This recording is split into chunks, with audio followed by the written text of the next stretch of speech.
A single root of this plant, placed in soil, will grow for 20 years or more, sending down a taproot that reaches 10 feet deep, pulling calcium and potassium from layers no annual crop can access, producing enough biomass to fertilize an entire garden 4 or 5 times each year, indefinitely, without replanting, without purchased inputs, without dependence on industrial agriculture. For 2,000 years, it was grown in monastery gardens, on peasant farms, in the dooryards of people who could not afford to buy what the soil had already lost.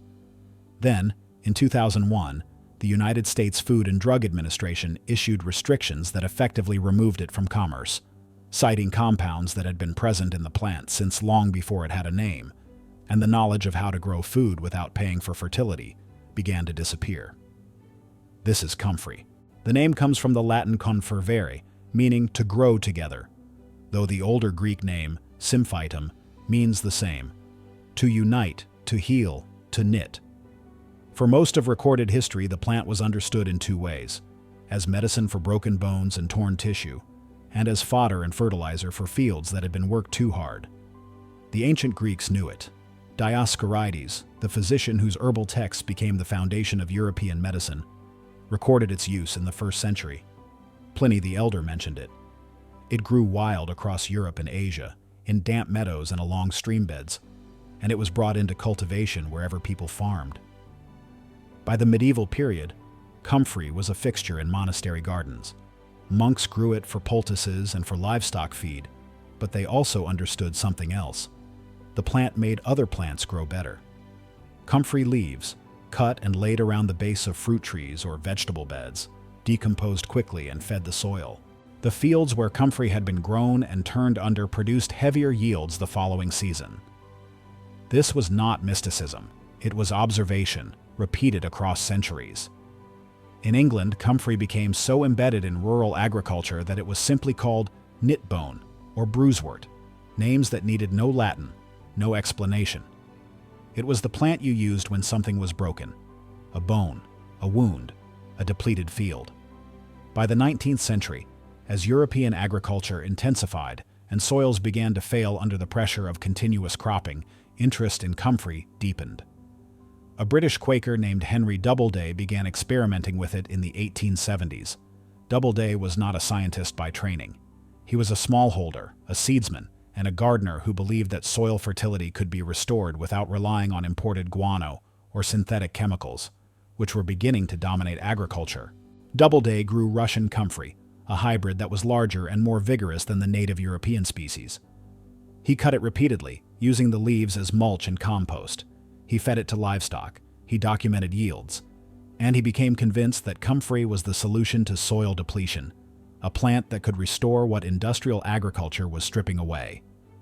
After his death, the Henry Doubleday Research Association, founded in his name, continued the work. Through the mid-20th century, the organization conducted trials on comfrey's use as fodder, compost, and green manure. The findings were detailed. Comfrey contained higher levels of protein than most forage crops. It could be cut 4 to 5 times per year. It accumulated potassium at levels that rivaled chemical potash fertilizers. Its deep taproot brought up nutrients from depths that shallow-rooted crops could not reach. At the same time, research in the Soviet Union was exploring comfrey's potential on a larger scale. Russian agronomists saw it as a solution to fodder shortages and soil degradation. Trials were conducted across collective farms. The results were published in Russian journals, but they did not circulate widely in the West. The Cold War created barriers not just political, but informational. In the West, comfrey remained a niche interest, known to organic gardeners and small-scale farmers, but ignored by mainstream agriculture. It did not fit the model. It could not be harvested mechanically. It could not be dried and shipped like alfalfa. It had to be used fresh or composted, and it had to be used locally. There was no supply chain for comfrey, no market structure, no infrastructure to scale it. And then there was the alkaloid problem. Comfrey contains pyrrolizidine alkaloids, compounds that are present in many plants in the borage family. In the 1980s, researchers began studying these compounds and found that in isolated and concentrated forms, they were toxic to the liver. Animal studies showed that rats fed large quantities of comfrey developed liver damage. Case reports emerged of people who had consumed comfrey in medicinal quantities, teas, tablets, tinctures, over extended periods and experienced hepatotoxicity. The response was swift. In the 1990s, regulatory agencies in multiple countries began restricting comfrey for internal use. In 2001, the United States FDA issued a warning and effectively banned comfrey from being sold for internal consumption. Other countries followed. The plant that had been used for 2,000 years was reclassified, not as food, but as hazard. The science was not disputed, the alkaloids were real and the risk was real, but the context was lost. The traditional use of comfrey was not as a daily food. It was used externally, as poultice, as salve. When it was consumed, it was in small amounts, for short periods, in contexts where the risk was weighed against need. The studies that found toxicity used doses far beyond anything in historical practice. But nuance does not travel well through regulatory systems. The plant was dangerous. The plant was banned. The knowledge that surrounded it began to collapse. At the same time, comfrey's other quality, the one that had made it valuable to farmers, was being reframed as a threat. Comfrey is nearly impossible to kill once established. Any fragment of root left in the soil will regenerate. It does not spread by seed in most cultivated varieties, but it spreads by root, and it spreads aggressively. In gardens where it was no longer wanted, it became a problem. In agricultural systems designed for control and uniformity, a plant that could not be eradicated was classified as invasive. Some states added comfrey to noxious weed lists. Others restricted its sale. The sterile cultivar known as Bocking 14, developed by the Henry Doubleday Research Association specifically to prevent seed spread, became the only legally available variety in many regions. Even then, it was sold with warnings, with restrictions, with the understanding that once planted, it was permanent. And beneath all of this was an economic reality that was never explicitly stated, but was always present. Comfrey threatens the fertilizer industry. A plant that produces its own fertility, that requires no external input, that cannot be sold year after year because it never needs replanting. This is not a product. It is a solution that removes the need for products. The global fertilizer industry is worth over $200 billion annually. It is built on the sale of nitrogen, phosphorus, and potassium, sold in bags, in bulk, year after year, to farms and gardens that have been taught to depend on them. Comfrey offers an alternative. Not a complete replacement. No single plant can do that. But a significant reduction in dependence. A gardener with comfrey does not need to buy potassium. A small farm with comfrey does not need to purchase compost. The plant provides, and it provides indefinitely. This is not a marketable quality. It is an unmarketable quality. And so comfrey, which had survived 2,000 years of agricultural practice, began to disappear from the systems that defined modern food production. But it did not disappear from the ground. The permaculture movement, which emerged in the 1970s and gained traction in the decades that followed, recognized comfrey as foundational. Permaculture design is built around perennial systems, around plants that provide multiple functions, around reducing external inputs. Comfrey fits all of those criteria. It is perennial. It provides biomass for mulch and compost. It accumulates nutrients. It supports pollinators with its flowers. It can be planted once and harvested for decades. Permaculture educators began teaching comfrey as a cornerstone plant, something to establish early in a garden, in a food forest, in any system designed for long-term productivity. The knowledge, which had been eroding in mainstream agriculture, was preserved and expanded in the networks of people who were building food systems outside of industrial models.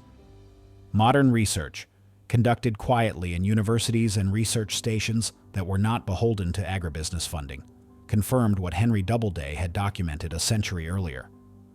Comfrey's leaves contain up to 3.5% nitrogen, 0.7% phosphorus, and 5.3% potassium by dry weight. This is higher than most animal manures. The plant's deep taproot, which has been measured at depths exceeding 10 feet, accesses nutrients that remain locked in subsoil layers, nutrients that leach downward over time and are lost to shallow-rooted crops. Comfrey brings them back to the surface. When comfrey leaves are cut and laid on the soil, they decompose rapidly. The nutrients are released. The carbon feeds soil microbes. The organic matter improves soil structure. This process can be repeated 4 to 5 times per growing season without harming the plant. Each cutting regrows within weeks. The plant is also remarkably resilient. It tolerates poor soil, though it grows larger in fertile conditions. It tolerates drought once established, though it prefers consistent moisture. It grows in full sun or partial shade.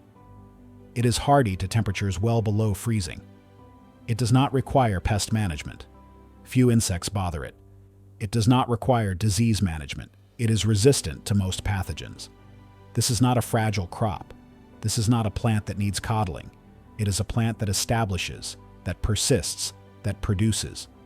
And that is precisely why it does not fit into a system built on selling solutions to problems. In a home garden, comfrey is almost absurdly useful. A single plant, mature, can produce 10 to 15 pounds of fresh leaves per year. Cut in early growth, before flowering, the leaves have the highest nutrient concentration. They can be laid directly on garden beds as mulch. They can be added to compost piles, where they activate decomposition. They can be steeped in water to make a liquid fertilizer, though this produces a smell that is, to be charitable, intense. The plant is started from root cuttings, not seed. Bocking 14, the sterile cultivar, is the most widely available and the most recommended, precisely because it does not spread by seed. A root cutting, 2 to 3 inches long, is planted 4 inches deep. Within weeks, it sprouts. Within a year, it is producing harvestable leaves. Within 2 years, it is fully established, and it will remain productive for 20 years or more. There are documented patches of comfrey that are over 50 years old, still vigorous, still producing, never replanted. Harvesting is simple. Leaves are cut at the base, leaving an inch or 2 of stem. The plant regrows from the crown. The first cutting can occur in late spring. Subsequent cuttings follow every 6 to 8 weeks through the growing season. In mild climates, comfrey remains semi-evergreen, and some harvest is possible year-round. The leaves wilt quickly after cutting, which is why comfrey was never commercialized as fodder in the way alfalfa was. But in a garden, this is not a problem.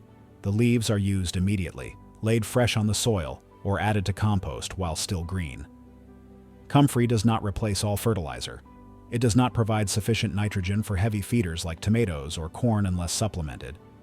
But it provides potassium, which is essential for fruiting crops. It provides calcium, which prevents blossom end rot. It provides trace minerals, boron, manganese, iron, that are often deficient in depleted soils, and it provides them for free. Not free in the sense of requiring no labor. Comfrey must be cut, must be moved, must be spread. But free in the sense of requiring no purchase, no supply chain, no dependence on a system that profits from scarcity. This is what the fertilizer industry cannot accommodate, a product that, once established, removes the need for the product. Comfrey has not disappeared. It grows in gardens across the world, in permaculture designs, in the plots of people who learned about it from neighbors, from old gardening books, from traditions that were never fully severed. It is listed by some nurseries, usually with disclaimers, usually with warnings about its permanence. Seeds of Bocking 14 are not available. It is sterile. But root cuttings are traded, shared, passed hand to hand. The FDA restrictions remain in place. Internal use of comfrey is not recommended, and for good reason. The alkaloids are real, the risk is documented. But the external use, the agricultural use, the use that Henry Doubleday spent his life documenting, that use was never dangerous. It was only inconvenient. Inconvenient to a system that requires inputs to be purchased, year after year. Inconvenient to a regulatory framework that cannot distinguish between traditional practice and isolated chemistry.